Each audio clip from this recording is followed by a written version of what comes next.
festival. I'm here to represent Boote Polch from Mallorca, as well as We Boat, the boat club.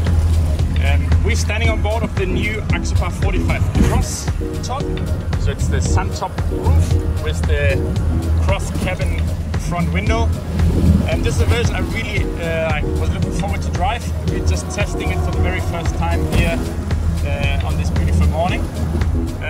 The first impression of this boat is very, very positive. It has huge, the comparison for 37 is very, very big.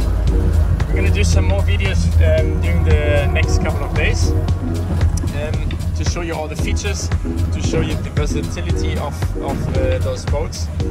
We've just been cruising with 40 knots down from Cannes to La Règle. Now we're going back to Cannes to put the boat on the boat show to do some final preparations.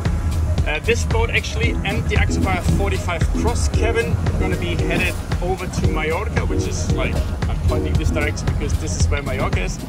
So just after the boat show, end of September, we're going to have these 245s in Port Calanova, available for sea trials, available to look at.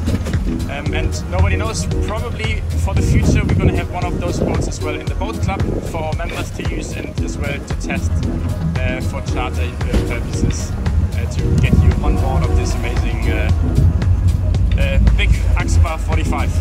We're looking forward to see you here in Cannes. Julian is here, David going to be coming on Monday. Juan is joining on Tuesday, so the whole team from Mallorca will be here to give you and the other clients here in Mallorca the best experience. Thank you, see you soon in Mallorca or in Cannes.